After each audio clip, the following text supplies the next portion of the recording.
수많은 사람들 주를 따르네. 자신의 연약함 가지고 수많은 눈물의 시간 속에서 믿음으로 주를 보내. 수많은 사람들 주를 따르네. 자신의 연약함 가지고 수많은 눈물의 시간 속에서 믿음으로 주를 보내.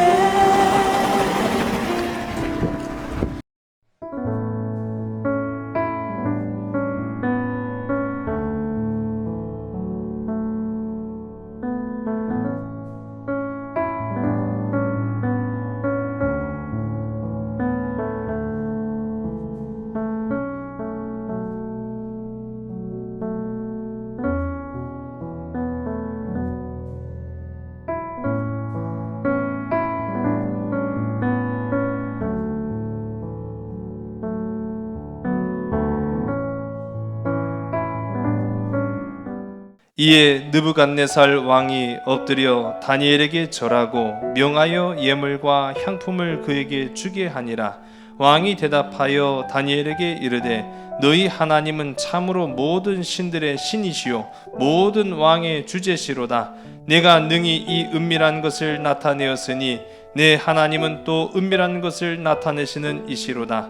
왕이 이에 다니엘을 높여 귀한 선물을 많이 주며 그를 세워 바벨론 온 지방을 다스리게 하며 또 바벨론 모든 지혜자의 어른을 삼았으며 왕이 또 다니엘의 요구대로 사드락과 메삭과 아벳느고를 세워 바벨론 지방의 일을 다스리게 하였고 다니엘은 왕궁에 있었더라. 아멘.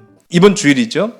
이번 주일 날씨가 너무 좋더라고요. 애들이 간절한 그 눈빛, 아빠 우리도 어디 안 나갈까? 라는 그런 이제 간절한 눈빛을 제가 무시할 수 없어서 이제 온 가족이 저 가까운 황금산, 그래도 야외가 좀 더 낫지 않을까 싶은 생각이 들어가지고 황금산 대산 쪽으로 한번 가봤어요.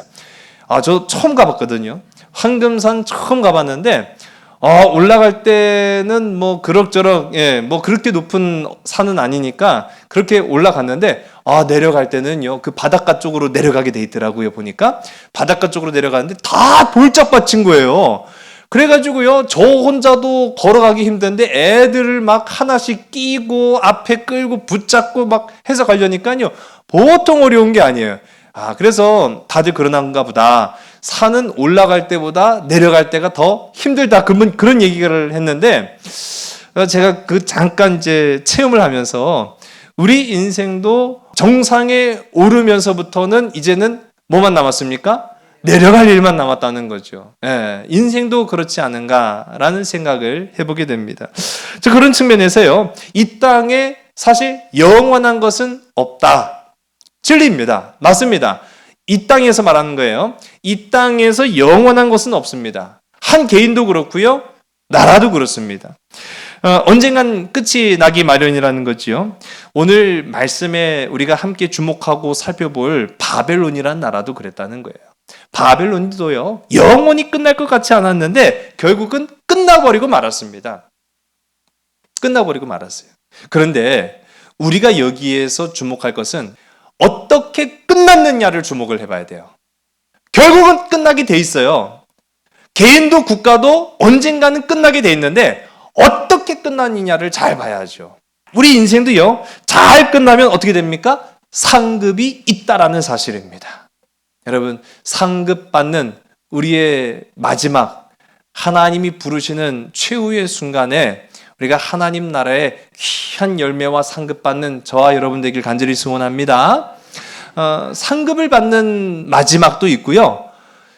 징벌을 받는, 그래서 죽음으로써 벌을 받는 최후도 있다라는 거죠. 오늘 우리가 살펴볼 것은 이 바벨론의 마지막은 그런 과연 상급받는 마지막이었느냐? 아니었다라는 겁니다. 아니었다는 거예요. 앞서도 제가 방금 말씀드렸지만은 영원할 것 같았던 바벨론이 마치 이제 마지막을 향해서 치닫고 있습니다. 여러분, 이 아수르와 바벨론이 지난 시간에 같이 발흥했다라고 제가 말씀드렸어요. 기원전 2000년경부터 아수르와 바벨론이 같이 성장하기 시작했는데 이제 아수르가 먼저 쭉 하고 치고 올라가니까 바벨론이 길을 펼치지 못한 거예요. 그런데 아수르가 주춤하는 사이에 바벨론이 쭉 하고 쳐 올라간 거예요. 그래서 아수르가 통치했던 땅의 영역을 거의 고스란히 누가 차지했느냐? 우리 지도가 좀 너무 밝아서 잘 안 보이는데요. 여기 이집트, 여기 보면은 시리아, 수메르 뭐 이런 식으로 해갖고 여기 가운데 이스라엘도 있고요. 거의 대부분의 상아시아 지역을 바벨론이 아수르의 그 통치 영역을 계승해서 다스리게 됩니다. 드디어 이 바벨론도 인생의 절정기를 맞이한 거예요. 근데 인생의 절정기를 맞이한 건 불과 한 200년 정도밖에 되지 않았습니다. 그래도요, 바벨론의 역사가 장구했어요. 바벨론이요, 무려 1400년이나 존재했습니다. 굉장한 거죠, 여러분. 바벨론의 역사가 한 1400년 정도 됐다라는 것은요, 대단한 건데, 어쨌든 이 바벨론의 역사를 우리가 이제 성경을 통해서 보는 거예요. 그 대부분의 역사학자들은 과거에는요, 이제 유물을 바탕으로 이제 그 흔적을 찾아보잖아요. 근데 바벨론의 유물들이 이제 발견되기 시작하는데 보면은 우리가 성경 속에도 나타나는 느부갓네살이라는 임금이 바벨론의 가장 유명한 임금이라고 보시면 돼요. 가장 많은 영역을 확장했고요. 또 가장 강력한 권력을 지니고 있었던 왕이 느부갓네살이라는 왕입니다. 그래서 이 느부갓네살을 바벨론의 마지막 임금이다라고 많은 사람들이 생각을 했었어요. 그런데 성경을 보면은 이 바벨론의 마지막 왕은 느부갓네살이 또 아니거든요. 그럼 누구냐? 벨사살이다라고 성경이 말하고 있어요. 근데 역사적 유물을 보면은 벨사살이라는 이름은 나오지 않고 느부갓네살이라는 이름만 나와요. 근데 나중에 밝혀졌습니다. 나중에 어떤 점토판을 이제 해석을 했는데 이 느부갓네살의 이야기라는 그 점토판을 해석을 해서 보니까 실제로 거기에 보면 느부갓네살의 아들인 이 벨사살이 느부갓네살에 의해서 섭정왕이 되었다라고 하는 기록이 남았어요. 이 섭정왕이라는 거는 왕이 있는데 네가 좀 대신 통치해 줘 라고 하는 그런 위치가 섭정왕이거든요. 그러면 이 느부갓네살은 어디로 가고 그 아들 이 벨사살한테 왕위를 물려줬느냐라고 보면 이 느부갓네살이 영토를 많이 확장했다고 제가 말씀드렸습니다. 여기에서부터요, 바벨론이 쭉쭉 위아래로 그냥 쭉쭉 뻗어 날아가요. 그런데 가운데 보면은 여기 아라비아 땅에 데마라는 곳이 나옵니다. 이 영어식 발음으로는 테마라고도 하는데 이 느부갓네살 왕이 데마로 원정 전쟁을, 그러니까 원정을 나가면서 수도를 비웠잖아요. 그럼 그 수도, 그 강력한 나라, 그 어마어마한 크기의 수도를 누구한테 줘야겠습니까? 자기 아들한테 네가 나 없는 동안 대신 다스려 하고 벨사살한테 맡긴 거예요. 그동안에는 역사적인 유물에서는 벨사살이라는 이름이 나타나지 않았는데 유일하게 어디에 나타난 거예요? 성경에 나타났어요. 성경에는 보면은 벨사살 왕이 이 바벨론의 마지막 임금이었다라고 말하고 있어요. 다니엘서 5장 1절에 나와요. 그래서 이후에야 성경이 역사적 근거를 뒷받침하고 있구나라는 이제 우리가 이제 이유를 알게 되는 거죠.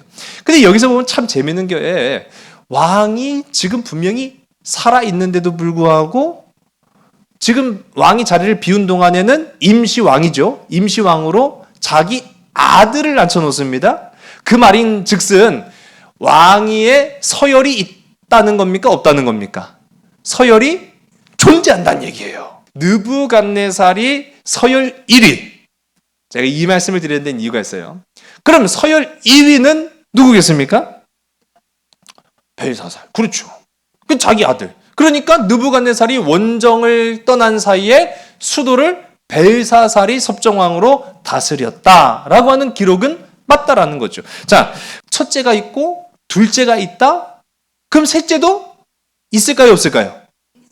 있겠네요. 맞아요. 자, 7절, 제가 다니엘서 5장 7절의 말씀 우리 화면 보시고요. 우리 함께 했습니다. 시작. 왕이 크게 소리 질러 술객과 갈대아 술사와 점쟁이를 불러오게 하고 바벨론의 지혜자들에게 말하되 누구를 막론하고 이 글자를 읽고 그 해석을 내게 보이면 자주색 옷을 입히고 금사슬을 그의 목에 걸어주리니 그를 나라의 셋째 통치자로 삼으리라 하니라. 아멘. 자, 여기 보시면은요. 세 번째 통치자라고 하는 말이 왕위 서열 세 번째라는 걸 말하는 거예요. 자, 첫 번째는 누구라고 말씀드렸죠? 느부갓네살. 두 번째는 누구요? 벨사살. 여러분 기억 잘하십니다. 자, 그럼 세 번째는 누굴까요? 누구요? 벌써 답을 말씀하시면 안 되는데 이거 조금 밀어두려고 제가 그랬던 건데 맞아요. 다니엘입니다. 네. 이거 무슨 상황이죠? 의외죠? 의외입니다. 예. 아니 다니엘이 왕은 아니잖아요. 예. 또 다니엘이 여러분 좀 아시면은 이해가 되시겠지만 다니엘은 포로 아닙니까? 근데 어떻게 왕이 서열 세 번째가 됐을까요? 자, 그 이유는 좀 이따가 다시 한번 말씀드리고 첫 번째는 느부갓네살, 두 번째는 벨사살, 세 번째는 다니엘이 맞습니다. 자, 그런 가운데 자 이제 우리가 보면은 이렇게 이 바벨론의 마지막 왕조를 제가 잠깐 말씀드리는 거예요. 바빌론의 전성기이기도 하면서 마지막 때인 걸 말하는 거예요. 그러나 그들 자신이 마지막 때라는 것을 조금도 알지 못했습니다. 아주 잘 나가는 줄만 알고 있었어요. 아주 우리가 최고인 줄만 알고 있었어요. 그러나 그때가 끝인 줄은 그들은 몰랐어요. 자, 그와 반대로 참 이 바벨론 앞서도 애굽, 아수르에 찍혀가지고요.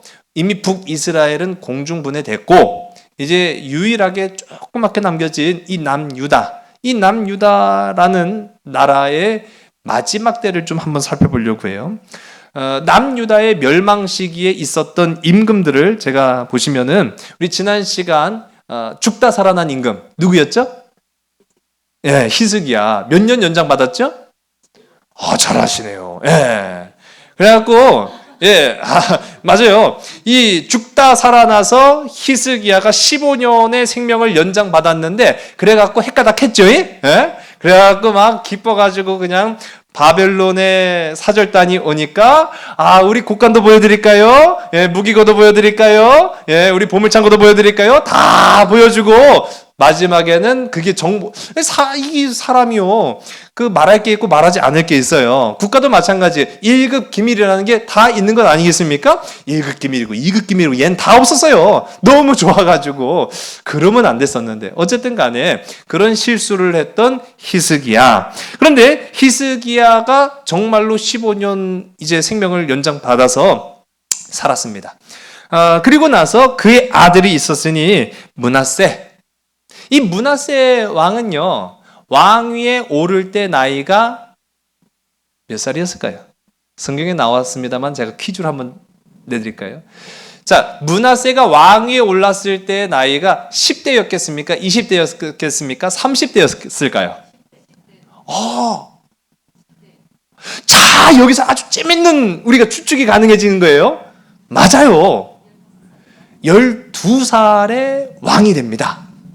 자, 그렇다고 한다면 이 므낫세가 히스기야에게서 난 아들이 맞아요. 그러면 12살에 왕이 됐다는 것은 하나님이 연장시켜 주신 그 15년 사이에 태어난 아들이 맞다는 얘기죠. 맞다는 얘기예요. 하나님이 연장시켜 주신 그 15년 사이에 태어난 아들이 바로 므낫세였습니다. 그러면 하나님이 만일 자, 여러분, 하나님 만일 히스기야에게 15년의 생명을 연장시켜 주시지 않았다라고 한다면 므낫세가 있었을까요, 없었을까요? 바로 그겁니다. 하나님은요, 단순히 히스기야한테 15년의 생명만 연장시켜 주신 게 아니라 그 사이에 없던 아들을 주셨다는 거예요. 이게 하나님의 복입니다. 하나님은요, 우리가 한 가지 구할 때 그것만 주시는 분이 아니에요. 더 좋은 것으로, 더 귀한 것으로, 더 값진 것으로 주시는 분이 하나님인 줄로 믿으시기 바랍니다.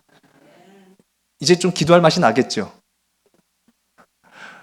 아니, 세상 사람들한테 구하면요, 구하는 것만 주지 뭐 더 줄 이유가 뭐가 있어요? 근데 하나님은요, 하나를 구하면은 더 좋은 것 한 가지를 주시는 거예요. 그게 바로 하나님이십니다. 므낫세가 12살의 왕이 되어, 그 말은 히스기야의 생명 연장 사이에 태어났다라는 걸 의미합니다. 자, 그런데 그쯤 됐으면 므낫세 참 귀한 아들이겠잖아요. 근데 이 므낫세가요, 귀한 아들임에도 불구하고 엉망진창입니다. 그야말로 개차반이에요. 그래서 이 므낫세가 12살의 왕위에 올라서 무려 55년 동안 나라를 통치합니다. 그러는 사이에 나라가 개판됐어요. 하나님을 전적으로 신뢰하고, 보세요, 내가 누구 은혜 때문에 태어난 거예요? 하나님의 은혜 때문에 태어났잖아요. 내 아버지가 누구 때문에 생명을 연장받았어요? 하나님 때문에 생명 연장받았잖아요. 그 전에 이 나라가 누구의 은혜로 다시 회복되는 역사가 있었어요? 하나님의 은혜로. 아니, 북이스라엘을 멸망시킬 정도면은 남유다는 아무것도 아니었어요. 그런데 하나님이 18만 5천 명을 죽여버리시고, 또 하나님이 히스기야 생명을 건지시고, 그 사이에 하나님이 므낫세를 태어나게 하신 것까지 이루 말할 수 없는 하나님의 은혜가 차고 넘쳤음에도 불구하고 이 므낫세는 어떻게 했느냐? 바알과 아세라를 섬기기 시작합니다. 미친놈이죠. 은혜를 모르는 거예요. 그러니까 이 은혜를 모르니까, 여러분, 이거 잘 알아야 돼요. 하나님의 은혜를 우리가 모르잖아요. 그러면 벌 받을까요? 벌 받을까요? 벌 받죠. 벌 받아야 돼요. 자, 제가 거짓말한 게 아니에요. 역대하 33장 우리 10절과 11절의 말씀을 우리 화면을 보시고 보겠습니다. 시작. 여호와께서 므낫세와 그의 백성에게 이르셨으나 그들이 듣지 아니하므로 여호와께서 아수르 왕의 군대 지휘관들이 와서 치게 하심에 그들이 므낫세를 사로잡고 쇠사슬로 결박하여 바벨론으로 끌고 간지라. 아멘. 보셨죠? 왕이 쇠사슬에 묶여가지고 끌려가는 수치를 당하는 거예요. 근데 뭐 까닭도 안 나와요. 그냥 느닷없이 군사들이 와가지고, 야, 너 좀 혼 좀 나보자. 그래가지고 끌고 간 거예요. 그럼 우리는 그 이유를 알죠. 하나님의 은혜를 기억하지 못하고 엉뚱한 짓 하는 거예요. 여러분, 우리도 크게 다를 수가 없습니다. 하나님의 은혜를 날마다 상고하며 기억하고 감사할 수 있는 복된 저와 여러분 되기를 주의 이름 간절히 소원합니다. 안 그러면 벌 받는다니까. 지금 보세요. 아니, 왕이 군사들에 의해서, 뭐 왕이 직접 온 것도 아니고 격이 좀 있어요. 아니, 아무리 그래도 그렇지, 임금이 와갖고, 야, 내가 보니까 너 싸가지가 없어, 그러니까 너 좀 혼 좀 나봐야겠어, 그렇게 끌고 간 것도 아니에요. 성경 보세요. 왕의 군대 지휘관들이 와가지고 한 나라 일국의 왕을 쇠사슬로 묶어서 끌고 간 거예요. 엄청난 환난을 당하고 정신 차렸을까요? 차렸을까요? 조금 정신 차렸어요. 사람은 좀 당해봐야 되나 봐. 그래가지고 역대하 33장 12절과 13절의 말씀 우리 화면을 보시고 함께 있습니다. 시작. 그가 환난을 당하여 그의 하나님 여호와께 간구하고 그의 조상들의 하나님 앞에 크게 겸손하여 기도하였으므로 하나님의 그의 기도를 받으시며 그의 간구를 들으시사 그가 예루살렘에 돌아와서 다시 왕위에 앉게 하심에 므낫세가 그제서야 여호와께서 하나님이신 줄을 알았더라. 아멘. 할렐루야. 여러분, 당하고 하나님을 찾으시겠습니까? 아니면 당하기 전에 하나님을 먼저 찾는 여러분 되시겠습니까? 참 똑똑한 분들이시네. 맞아요. 멍청한 놈들이 꼭 당하고 정신 차려요. 똑똑한 사람은요, 당하기 전에 주님! 하나님! 기도하고 간구하고 말씀 보고 묵상하고 순종하며 믿음 따라 살아가는 자들이 바로 하나님의 백성인 줄로 믿으시기 바랍니다. 아니, 므낫세의 이 바보 멍청이 진짜. 제가 말씀드렸잖아요. 하나님 은혜 때문에 태어난 사람, 하나님의 은혜로 산 사람. 그런데 하나님 은혜 떠나서 바알, 아세라, 우상, 아유, 그게 뭐라고. 그랬다가 하나님한테 혼찌검 나갔고 그제서야 아이고 하나님 그제서야 기도하고 그제서야 하나님이 하나님이시구나 라는 것을 깨달았다. 자, 그런데요, 성경을 이제 쭉 보게 되면 역대하 말씀 이제 보면은 정신을 조금 차렸는데 얘가 상태가 그래도 안 좋아. 더 자세한 거는 한번 성경을 읽어보시면 알아요. 그렇게 좀 상태가 그렇게 정신 조금 차리긴 했는데 그렇게 좋지 않은 상태로 아무튼 이 세상 떠나갑니다. 그 한 사람의 개인의 역사도 거기서 끝을 맺어요.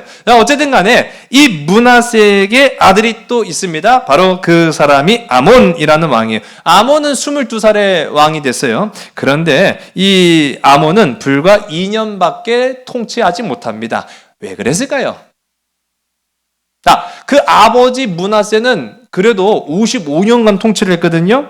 그런데 그 아들 아몬은 22살의 왕이 올라가지고 불과 2년밖에 통치 못했어요. 성경에는 다 이유가 있습니다. 자, 아까 말씀드렸죠. 므낫세가 왜 폐사실에 끌려가갖고 고난당했죠? 그리고 우상 숭배하면서 하나님 떠났잖아요. 하나님 은혜를 기억 안 했잖아요. 자, 그러면 그 아들 아몬은 왜 불과 2년밖에 통치를 못했을까요?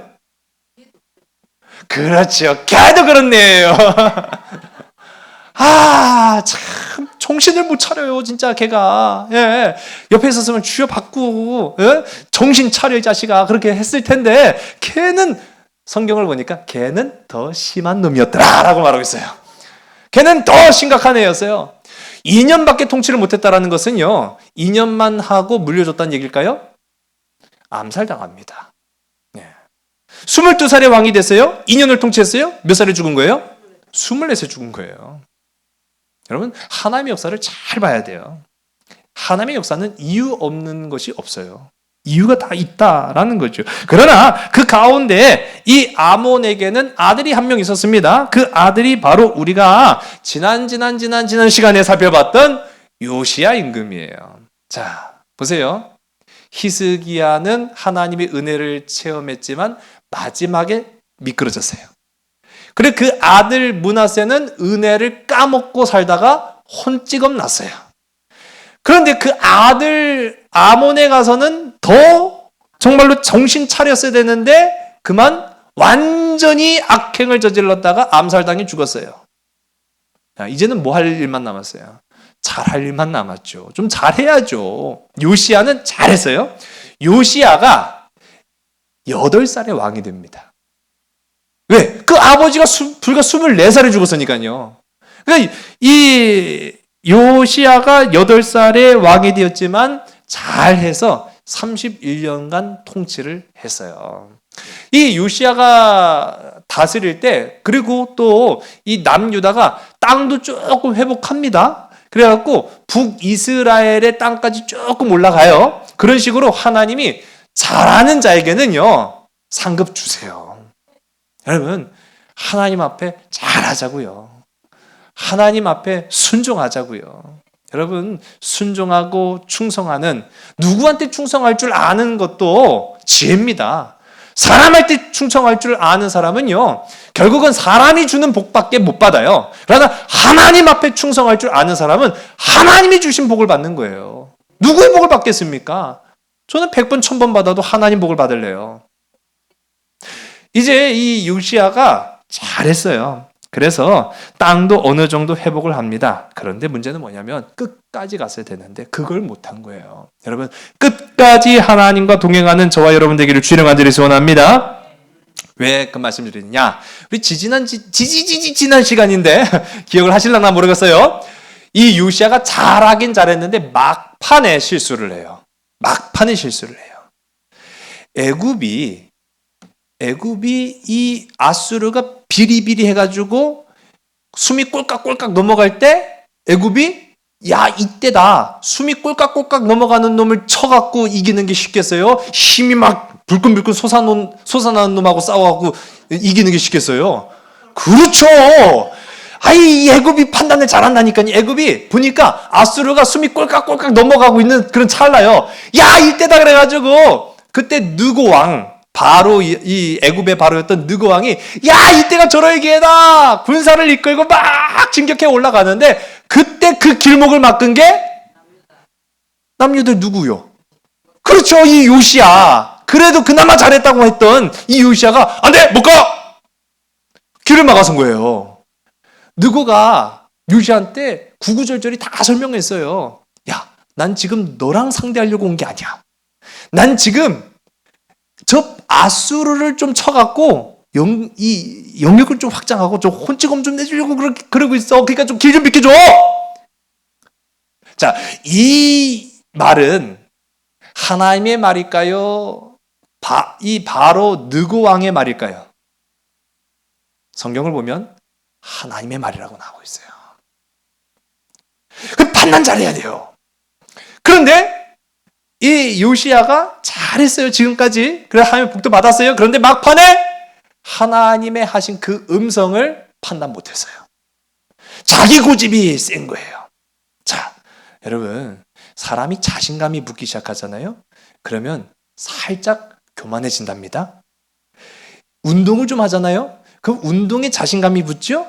그러면 누구하고도 싸워서 이길 그런 막 자신감이 막 충만해갖고, 야, 누구 하나 나한테 시민만 붙여봐. 내가 그냥 다 이겨주겠어. 그런 이 교만함, 이 허풍이 막 그 안에 들어가는 거예요. 이 요시야가 잘하니까요. 하나님이 복을 주셔가지고요. 영역도, 이 영토도 조금씩 늘려나가고, 그러니까 얘가 좀 자신감이 붙어갖고, 애굽하고도 싸워서 이길 줄 알았던 것 같아요. 그래서 싸울 생각이 전혀 없었는데, 그래 하나님께서 이 느고의 입술을 통해서 야, 비켜, 난 너랑 싸우려고 온 게 아니야 라고 했는데도 불구하고 이 요시야는 느고와 붙습니다. 그게 무기또 전쟁. 여기에서 누가 죽습니까? 요시야가 죽어요. 여러분, 전쟁에서 왕이 죽는 경우는 거의 없습니다. 그러니까 이제 보면은 사울도 전쟁터에서 죽었잖아요. 그건 초기였기 때문에 그럴 일이지, 나중에 군사와 체계가 점점 발달해 갈수록 왕이 전쟁터에서 직접 싸우다 죽었다라는 기록이 거의 없어요. 그럴 일이 없거든요. 그런데 그런 흔치 않은 일이 이 요시야 때 나타납니다. 자, 어떻게 애굽 왕 느고가 반대를 했느냐? 이 중요한 부분이에요. 22절의 말씀이죠. 우리 역대하 35장 22절의 말씀을 보겠습니다. 요시야가 몸을 돌이켜 떠나기를 싫어하고 오히려 변장하고 그와 싸우고자 하여 하나님의 입에서 나온 느고의 말을 듣지 아니하고 무기또 골짜기에 이르러 싸울 때에, 누구의 말이라고 했어요? 하나님의 음성을 듣지 못한 거예요. 여러분, 끝까지 가는, 그래서 하나님의 음성을 단 한순간도 놓치지 않는 복된 저와 여러분 되길 간절히 소원합니다. 이 역대하 왕들의 역사만 보더라도 어떻게 우리가 살아야 되는가라는 것을 조금 그 힌트를 얻을 수 있다라는 거예요. 자, 그 이후에 요시아가 그렇게 갑작스럽게 죽고 난 이후에 그 아들이 왕을 잇습니다. 그 왕이 바로 여호아스. 여호아스는 23살에 왕위에 올라요. 그러나 불과 3달밖에 통치를 못합니다. 자, 짧게 통치할수록 잘했다 못했다? 못했다. 근데 얘가 못한 거는요, 다른 게 아니에요. 그 아버지 요시아가 하나님의 말 듣지 못해서 판단 착오한 게 그 자녀에게는 악재가 된 거예요. 그래서 느고가, 이 애굽의 왕 느고가 요시아를 죽이고 이기긴 이겼어요. 근데 자기도 힘이 다 빠졌어. 자기도 힘이 다 빠지니까 아수르하고 전쟁을 펼치려고 했더니 힘이 다 빠진 상태에서 싸우니 이길 수가 있어요? 거기에서 진 거예요. 지고 나서 패주해갖고 되돌아가는데, 자기네 땅으로 되돌아가요? 열이 뻗치죠. 누구 때문에?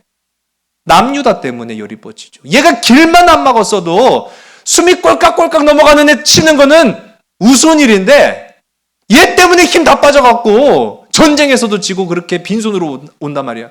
화가 잔뜩 난 느고가 요시야의 아들 23살의 왕이 올랐던 여호아스를 잡아갑니다. 잡아가요. 그 성경에도 보면은 그냥 왕만 잡아간 게 아니라 벌금도 물어요. 야, 벌금 내 이 자식들아. 니들이 전쟁 했으니까 전쟁 배상금 내놔. 그래서 전쟁 배상금도 뜯어가고 왕도 잡아가요. 결국 여호아스는 애굽에 끌려가서 죽습니다. 비참하죠. 네. 그런 후에 이 여호아스의 동생이 왕이 됐으니 애굽이 왕을 앉혀놓은 거예요. 그게 바로 우리가 잘 아는 여호야김. 그래서 애굽이 앉혔으니까 누구 말을 겁나게 잘 들었다고요? 애굽 말. 이제는 뜨는 나라가 있었잖아요. 바벨론이라는 나라가 떴어요. 바벨론이 나라가 이제 강력하게 지금 패권을 잡고 있는데 다 져가는 애굽이 세웠다고 그래도 곧 죽어도 애굽 했던 게 이 여호야김입니다. 그래서 여호야김이 애굽 말만 듣고 이 바벨론의 말을 듣지 않았다가 결국 바벨론의 화를 불렀죠. 그래서 이 자식들 봐라, 혼쭐을 내줘야지 하고 내려온 임금이 아까 전에 우리가 살펴봤던 누구요? 느부갓네살. 여기까지 이제 온 겁니다. 큰 반환점 도른 거예요. 예, 고생하셨습니다. 이게 참 쉬운 일이 아닌데, 졸지 않고 여기까지 오신 건 아주 잘하신 거예요. 예. 그렇게 해서 바벨론의 느부갓네살이 와갖고, 이 자식 봐라, 말을 안 들어? 그래가지고 여호야김이 그때 죽습니다. 그리고 남유다의 운명도 거의 끝났다라고 보시면 돼요. 왕이 죽었어요. 그리고 왕이 죽고 나서 이 왕 대신에 이제 다른 임금을 여호야긴이라는 왕을 또 이제 세워놔요. 어떤 왕? 허수아비 왕. 예. 이제 우리말로 바지 사장을 이제 세워 놓는 거예요. 자, 이 여호야김이 죽고 바벨론이 이 남유다를 멸망시켰어요. 자, 그런데 이 멸망시키면서요. 그때 성전에 있는 기물들을 많이 훔쳐갔어요. 자, 우리 또 과거의 이야기들을 한번 기억해 보시기 바랍니다. 이스라엘은 무슨 나라라고 제가 말씀드렸죠? 뭐가 많은 나라? 그러죠. 야, 우리 공부들 잘 하셨네요. 예? 황금의 나라. 이 이스라엘은 황금의 나라라고 말씀드렸잖아요. 근데 그 많은 황금은 다 어디에 집중되어 있다라고 말씀드렸죠? 응. 어디? 여러분 집에? 그렇죠. 성전. 뭐 임금, 뭐 이제 왕궁도 마찬가지겠지만 성전에 집중된 거예요. 성전의 모든 기물들은 다 금이라고 보시면 돼요. 그릇도 죄다 금이에요. 그런 것들을 이제 바벨론이 다 가져가요. 자, 여기 중요한 거예요. 금그릇 다 뺏어간 거예요. 자, 이게 나중에 이제 나옵니다. 여러분, 제가 결론만 말씀드리면 바벨론은요, 뭐 때문에 망했을까요? 요놈은 그릇 때문에 망한 거예요. 그릇 때문에 망했다고요? 자, 이걸 제가 기억하시기 바랍니다. 그리고 나서 바벨론이 남유다를 이제 멸망을 시켜버린 거예요. 멸망시켜요. 힘을 못 써요. 자, 그런데 바벨론의 목적은 남유다였을까요? 자, 어디였을까요? 제가 말씀드려요. 하여튼 아수르 때부터 무슨 길을 쓰더라도 이 아수르 바벨론은 다 지금 누구를 못 먹어서 안 달랐어요. 그렇죠, 애굽을 지금 쳐야 된단 말이에요. 그러니까 자, 남유다를 멸망을 시켰어요. 그 다음에는 누구를 공격하러 갔을까요?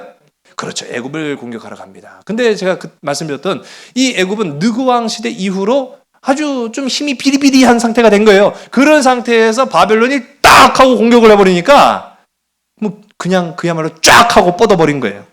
자, 그걸 이제 열왕기하 27장, 열왕기하 24장 우리 7절의 말씀인데 우리 화면 함께 보시고 있습니다. 시작. 애굽 왕이 다시는 그 나라에서 나오지 못하였으니 이는 바벨론 왕이 애굽 강에서부터 유브라데 강까지 애굽 왕에게 속한 땅을 다 점령하였음이더라. 아멘. 이 일로 인해서 느부갓네살, 즉 바벨론은 그토록 원했던 이 서진 정책을 완성합니다. 애굽을 완전히 이제 자신들의 속국으로 만들어 버렸어요. 자, 이제 소원은 다 이뤘다고 생각하시면 돼요. 이때가 기원전 605년경이라고 이제 보시면 돼요. 자, 그리고 그렇게 남유다 멸망시켰어요. 그리고 애굽을 자신들의 속국으로 포함을 시켰습니다. 애굽을 이겼어요. 그럼 이제 어디로 가야 돼요? 어디로 가야 돼요? 아니, 애굽 가서 목적을 이뤘으면 어디로 가야 돼요? 그렇죠. 집으로 가야지. 집으로 가야죠. 네, 집으로 갑니다. 그래서 집으로 가요. 느부갓네살이 집으로 가고 있어요. 근데 집으로 가는 길목에 또 어디가 있어요? 예, 그렇죠. 이스라엘, 남유다. 그냥 지나가요? 어떻게 해요? 그렇죠. 이 자식. 권리적거리고 있어. 치고 가죠. 근데 그 치고 갔다라는 표현을 이제 역사를 보면은 어떤 식으로 했냐? 포로를 끌고 갑니다. 그때 포로를 끌고 가는 거예요.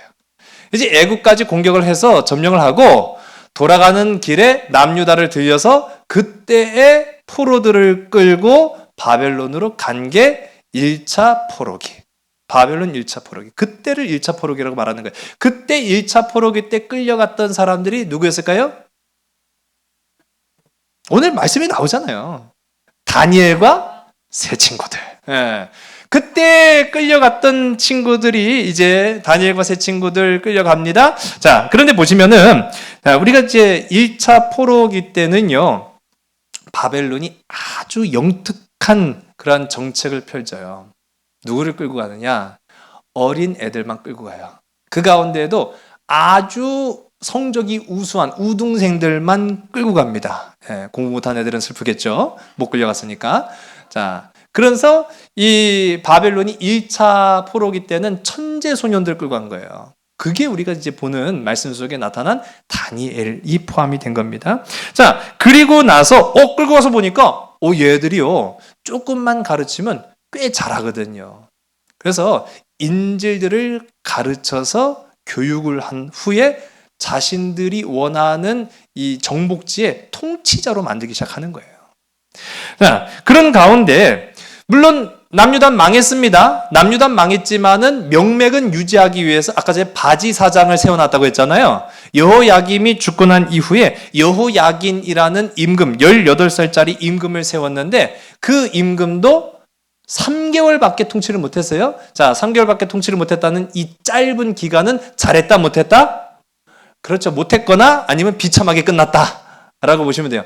자, 이 3개월 만에 바벨론이 또 와요. 그래서 2차 포로들을 끌고 갑니다. 그때 여호야긴 18살짜리 왕도 같이 끌려가는 거예요. 같이 끌려갔어요. 근데 두 번째 이 포로들을 끌고 갈 때는 1차 어린애들만 데리고 갔잖아요. 꽤 괜찮거든요. 얘들이 말도 잘 듣고 똘똘하고. 그러니까 2차 포로를 끌고 갈 때는 아주 우수한 인력들만 데리고 가는 거예요. 예, 이때에 끌고 간 사람 중에 에스겔이 포함이 돼요. 제사장. 예. 이때 아주 우수한 인력들을 끌고 갑니다. 그리고 나서 또 어떻게 해요? 또 바지 사장 또 세워놔야죠. 예. 그 바지 사장이 우리가 잘 아는 이 여호야긴의 숙부였던 시드기야를 왕으로 세워놔요. 얘는 뭐 바지 사장 중에 갑이에요. 예, 바지 사장 중에 바지 사장이에요. 뭐 아무 힘이 없어요.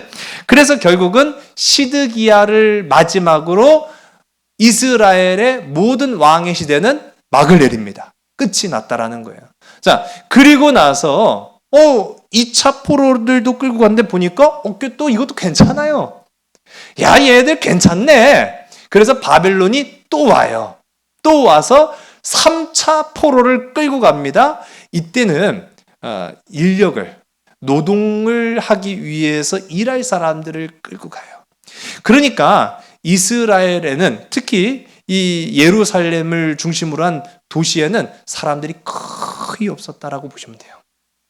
그러니까 정말 그야말로 초토화되고 망한 나라가 된 거예요. 사람들을 다 끌고 갔어요. 그런 식으로 해서 1차, 2차, 3차 이 포로들을 끌고 갑니다. 자, 우리가 보시면은 1차에는 우리 천재 소년들 많이 끌고 왔어요. 자, 2차에는 우수 인력, 그리고 3차에는 노동 인력. 그런 식으로 완전히 그야말로 껍데기만 남겨놓은 거예요. 이스라엘이. 그리고 이제 이스라엘이라는 시대는 막을 맺습니다. 자, 어쨌든 간에 이렇게 끌려간 다니엘. 그러나 여러분, 하나님의 손에 붙잡힌 바 되면은요, 하나님은 소망을 주시는 줄 믿으시기 바랍니다. 여러분, 하나님 손에 붙잡힌 바 된 저와 여러분들에게 간절히 소원합니다. 왜냐하면은요, 고난 속에 복이 있어요. 우리 그걸 잘 봐야 돼요. 여러분, 인생 속에 고난만 있는 게 아니라 고난을 통해 주시는 복이 반드시 있습니다. 그걸 우리가 발견하는 게 은혜예요. 다니엘은 비록 포로였지만, 다니엘은 비록 정말로 불우한 시대를 살 수밖에 없었지만, 하나님이 다니엘을 통해서 크고 아름다운 역사를 이루어 가신 거예요.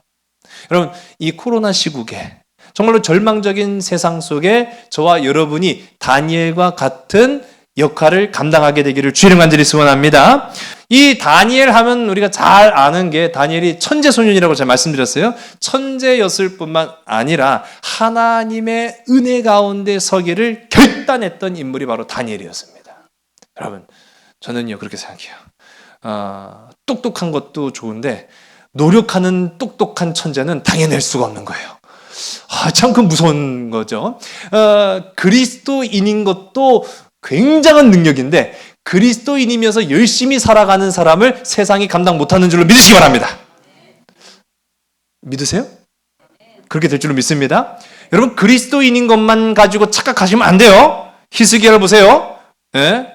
문하세를 보세요. 하나님 은혜 받고도 발라당 넘어진 수가 있습니다. 그런데 하나님의 은혜를 기억하면서 최선을 다해 살아가는 사람, 그 사람이 바로 다니엘이에요.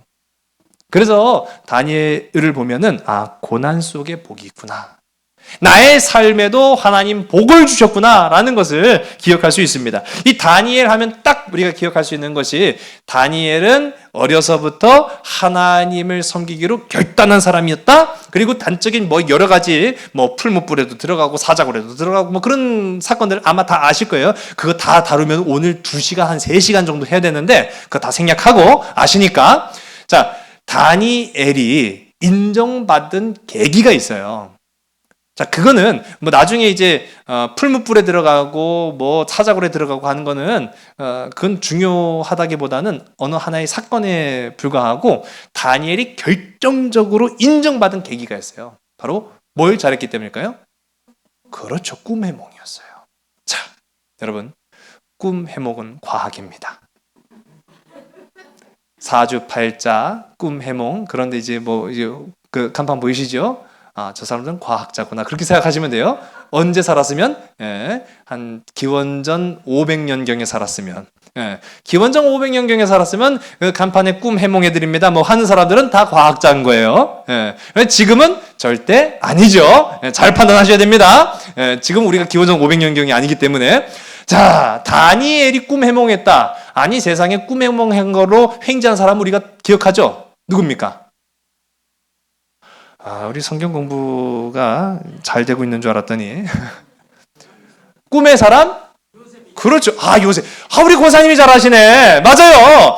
꿈의 사람 요셉. 그런데 제가 우리 지난 수요 예배 때 말씀드렸죠. 요셉은 꿈의 목만 잘해서 된 게 아니었어요. 실력이 뒷받침됐다라고 제가 말씀드렸잖아요. 다니엘도 마찬가지예요. 다니엘이 물론 오늘 본문 가운데 보면은 꿈 해몽 잘해서 인정받은 건 사실이에요. 그러나 그에게는 그만한 실력이 뒷받침되었다라는 것을 우리가 알 수 있습니다. 자, 다니엘은 꿈 해몽을 잘했어요.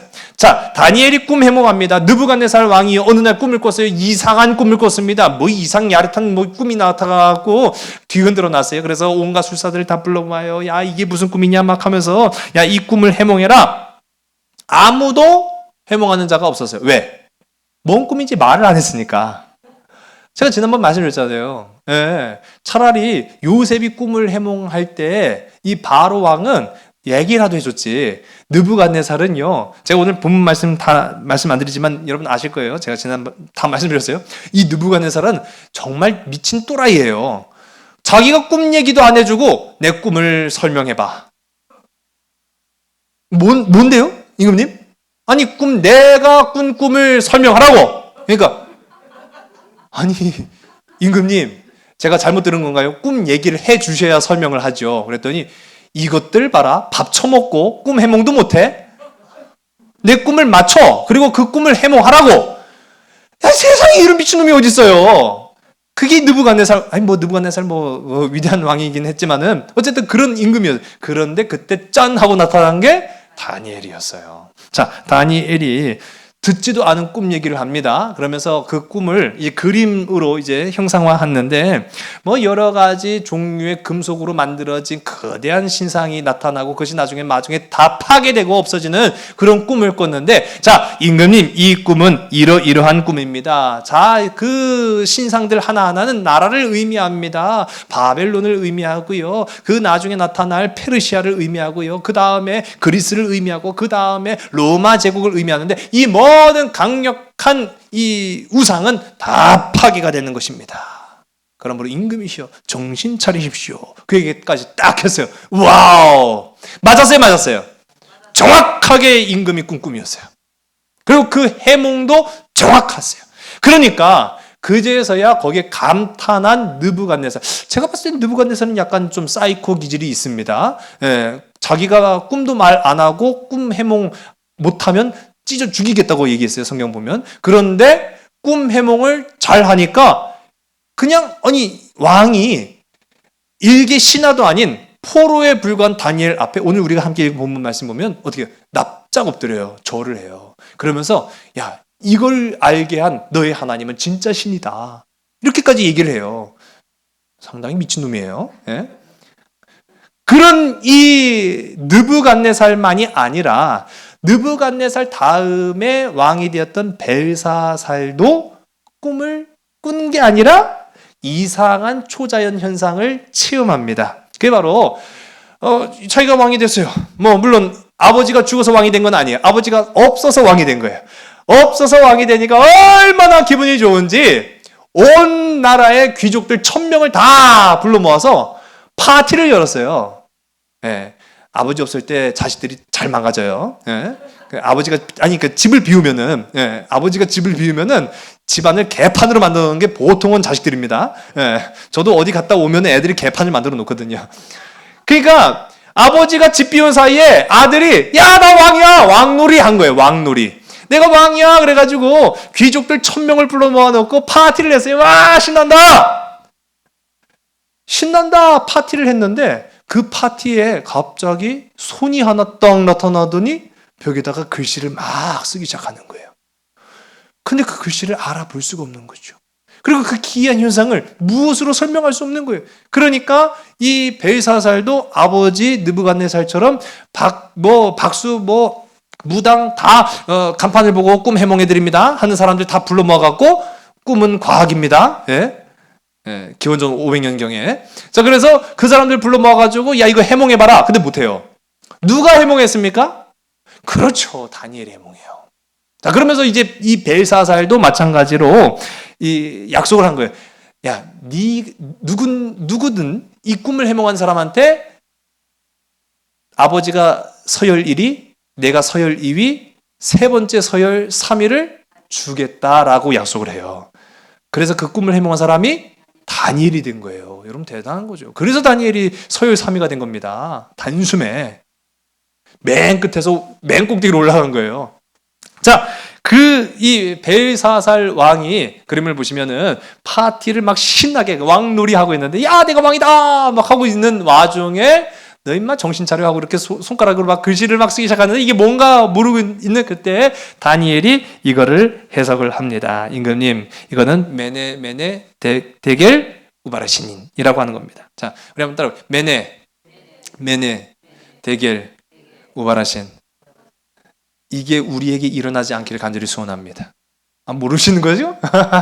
자, 우리 말씀을 한번 볼게요. 다니엘서 5장 25절서부터 28절까지 말씀을 우리 성경을 보겠습니다. 시작. 기록된 글자는 이것이니 곧 메네 데겔 우바르시니라. 그 글을 해석하건대 메네는 하나님이 이미 왕의 나라의 시대를 세워서 그것을 끝나게 하셨다 하며, 데겔은 왕을 저울에 달아보니 부족함이 보였다 하며, 베레스는 왕의 나라가 나뉘어서 메대와 바사 사람에게 준바되었다 함이니이다 하니. 아멘.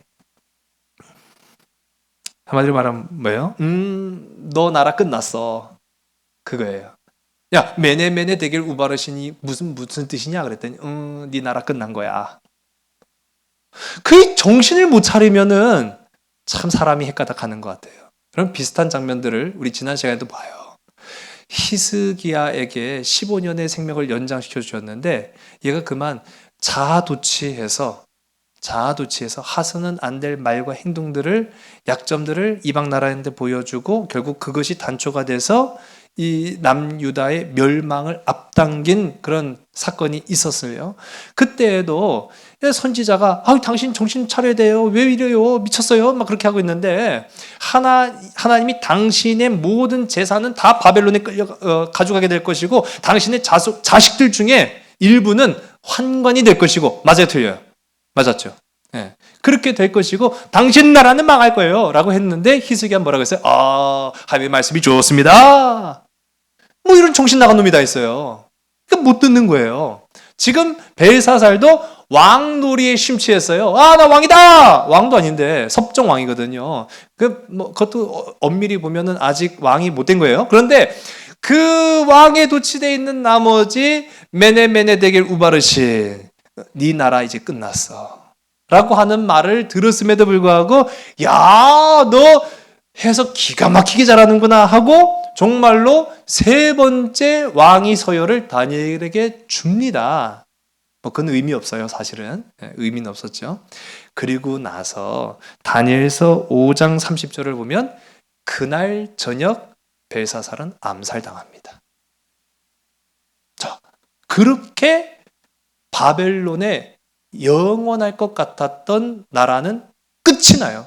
한순간에 딱 끝나버린 거예요. 딱 끝났어요. 자, 아까 전에 제가 그런데 바벨론이란 나라가 망한 이유, 뭐 때문에 망했다고 힌트 하나 드렸는데 기억하시나요? 그릇 때문에 망했다고 했죠. 왜 그릇 때문에 망했을까요? 자, 여러분, 파티를 열었어요. 파티를 열면 응당 뭐가 있어야 기분이 좋습니까? 술, 음식. 술과 음식이 있어야 기분이 굉장히 좋지요. 그럼 술과 음식을 담기 위해서는 뭐가 필요합니까? 그릇이 필요하죠. 그럼 그 그릇은 어디서 온 그릇일까요? 그게 예루살렘에서 뺏어온 그릇이에요. 어디에서요? 하나님의 거룩한 성전에서 뺏어온 그릇으로 그들이 부어라 마셔라 하면서 자신들의 힘을 과시했다라는 겁니다. 여러분, 1절의 말씀이에요. 다니엘서 5장 1절과 2절의 말씀을 보겠습니다. 시작. 벨사살 왕이 그의 귀족 1000명을 위하여 큰 잔치를 베풀고 그 1000명 앞에서 술을 마시니라. 벨사살이 술을 마실 때에 명하여 그의 부친 느부갓네살이 예루살렘 성전에서 탈취하여 온 금, 은 그릇을 가져오라고 명하였으니 이는 왕과 귀족들과 왕후들과 후궁들이 다 그것으로 마시려 함이었더라. 아멘. 그릇 때문에 망했어요. 하나님의 성전에서 훔쳐온 그릇으로 자신들의 인생을 즐기려다가 하나님이 심판하셨습니다. 여러분, 그릇 때문에 망했다라기보다는요, 여러분, 하나님의 살아계심을 경외하지 않았기 때문에 망한 거예요. 여러분, 하나님은 살아계십니다. 하나님은 살아계십니다. 그 시대에도 살아계셨고 지금 오늘 우리에게도 살아계십니다. 하나님을 경외하지 않으면은요, 큰일이 일어나요. 하나님을 무시하면은요, 무시무시한 일이 벌어져요. 그러나 하나님을 경외하는 자에게는 역사가 일어나요. 하나님을 사랑하고 그 말에 순종하여 따르는 자에게는 복이 임해요. 누구처럼요? 다니엘처럼요. 고난 속에도 꽃을 피운 다니엘처럼 오늘도 하나님을 경외할 수 있는 이 세상 가운데에서 세상의 환경에 영향받는 것이 아니라 하나님의 자녀로 복된 삶을 살아가는 저와 여러분 우리 모두가 되기를 주의 이름 간절히 소원합니다. 기도하시겠습니다. 아버지 하나님, 주님은 살아계심을 우리가 고백합니다. 하나님의 살아계심을 우리가 믿습니다. 세상에서 비록 우리의 힘과 능은 부족하기 이를 데 없을지라도 하나님의 능력을 믿음으로 말미암아 다니엘처럼 고난 가운데에서도 꽃을 피우는 주의 백성, 주의 자녀들 되게 하여 주시옵소서. 자신의 삶이 영원할 것인 줄로만 알고 착각했던 바벨론은 결국은 그 교만함으로 망하고 말았습니다. 오늘 우리가 교만함으로 세상을 살아가는 것이 아니라 하나님의 말씀을 경외함으로 하루하루를 살아갈 수 있는, 주님과 동행할 수 있는, 끝까지 주의 마음에 합한 자 되는 주의 자녀들 되게 인도하여 주시옵소서. 우리에게 힘 주시길 원합니다. 우리에게 능력 주시길 원합니다. 우리에게 소망 주시길 원합니다. 이제 세상 가운데에서 살아가는 3일 동안도 주님 붙잡고 주님 의지해서 불기둥과 구름기둥으로 우리의 삶을 날마다 이끄시는 하나님만 바라보는 자들 되게 하여 주시옵소서. 모든 것 주께 온전히 의탁하오며 참사랑 되시는 나사렛 예수 그리스도 이름으로 감사하며 간절히 기도드렸사옵나이다. 아멘.